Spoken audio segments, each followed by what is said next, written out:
Hi, I'm Phil, and recently I destroyed some lampshades. After this, I decided I didn't like the candlestick holders those shades were on anyway, so I decided to find some new ones. But as it turns out, I'm quite fussy and couldn't find anything I liked. So I decided to make some myself. First things first, put on your PPE. Head, shoulders, knees and toes. Knees and toes.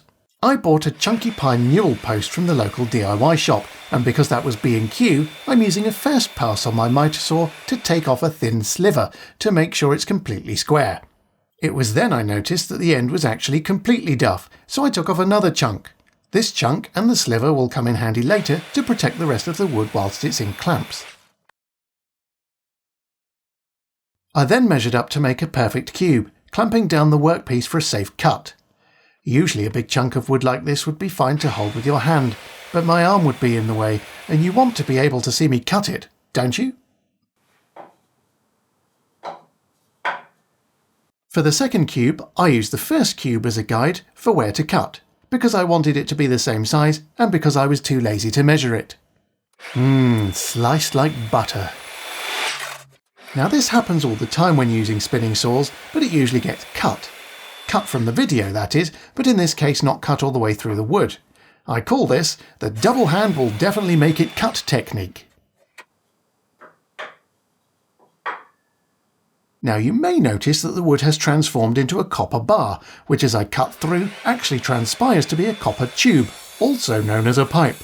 Once again, I'm taking off a small section just to make sure it's perfectly square.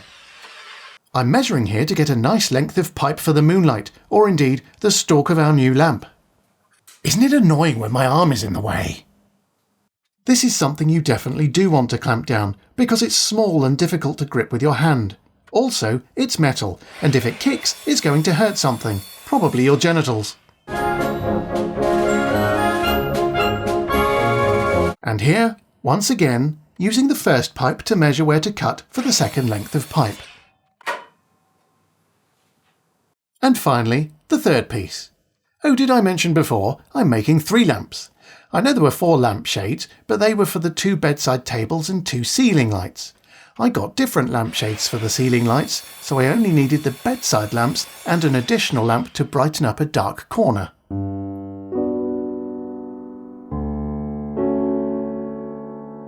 Gratuitous pipe close-up. Now for a scene change, and you can see that chunk and sliver of wood make a comeback for clamping support in my pillar drill's clamp, so the faces of the cube aren't marked by the force. Here I am marking out the exact centre of the cube so I can make a nice hole in it. Don't be afraid to spend some time getting your clamping situation right. I needed to get the bed to the correct height and location to perfectly align the drill, so you can see me messing about with it quite a lot here.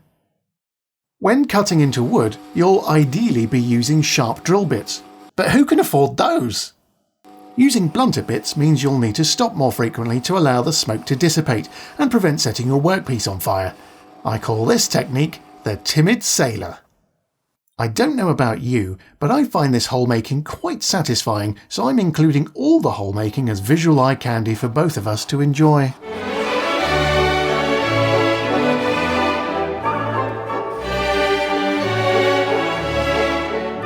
When removing your bits from the drill, it's important not to let them fall onto a metal surface and damage the...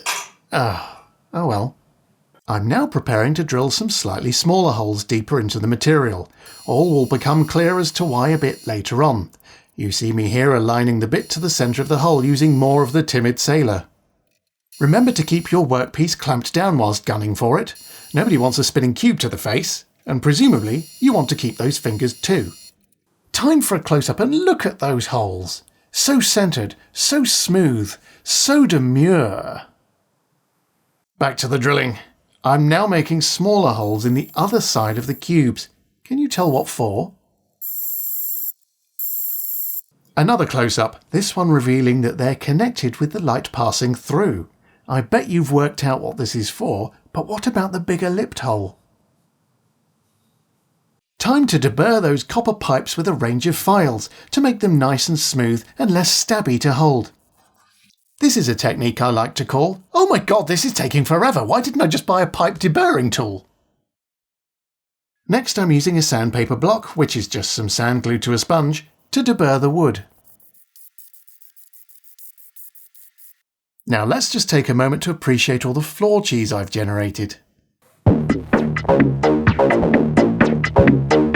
It's time to make the wood nice and smooth, and for this I'm using a Bosch mouse.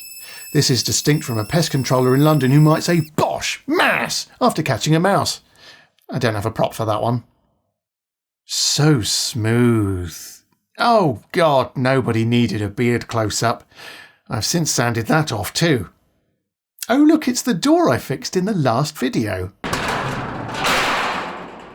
Time to crack out the brasso, which polishes more than just brass as it turns out. I'm using this to make my copper pipes nice and shiny. The way to do this is rub some on, then rub it off. Let's enjoy some pipe rubbing.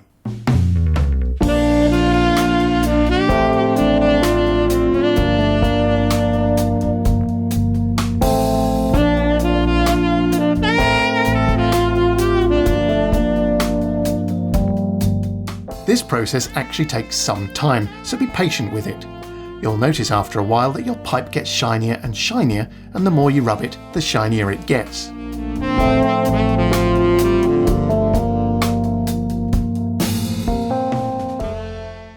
I'm shaking some clear lacquer here. This is a technique I call, "Why am I doing it like that?" It's always important to read the label, and after the dyeing fiasco, you can forgive me for having a little squirt here just to see how it comes out. This clear coat will help prevent the copper from corroding back to black, so that it remains nice and shiny for years to come. I did a few coats of this, but you'll be pleased to hear that I didn't bother to film all of them. To match the dark wood furniture I have in my bedroom, I'm now staining these with the same dark wood colour I applied to the mirror frames from a few videos ago.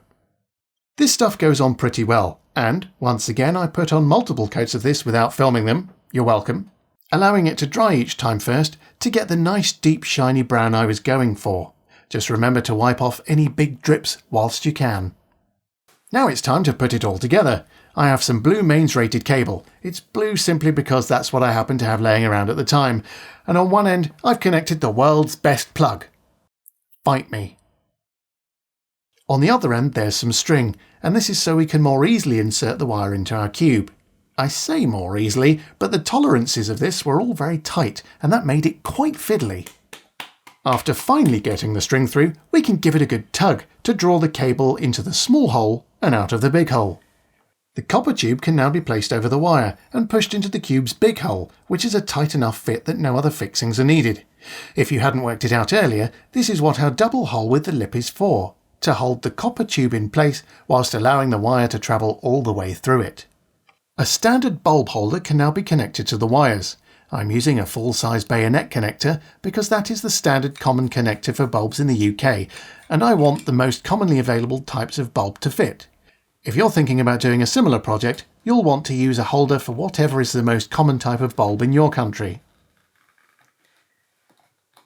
This wire's actually pretty stiff, but I want that holder to be practically welded to the pipe so that it never moves again. For this I'm using 2-part epoxy resin, but something like Gorilla Glue would likely work just as well. You may wish to scuff up the connecting surfaces to give a better hold. Ta-da! Our lamps are almost complete, so here's some glamour shots.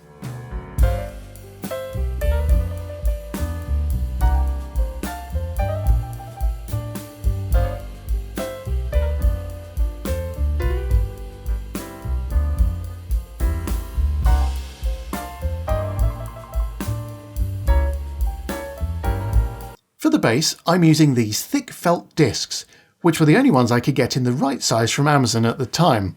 A thinner circle of felt would have been just as good, and arguably better, but I'm lazy, and I could buy these just by using my finger. Says a man who just made his own lamps. I'm complex. These things were self-adhesive and stuck nicely to the bottom without any additional effort. That's it, all done. Just add some lampshades of your choice, and you're good to go. These small beige ones were actually a temporary choice whilst I found some nicer ones, but that was 6 years ago, so I guess temporary means the same thing in DIY as it does in programming. I hope you enjoyed this, and if you did, I'll see you again for something else. Until then, good luck.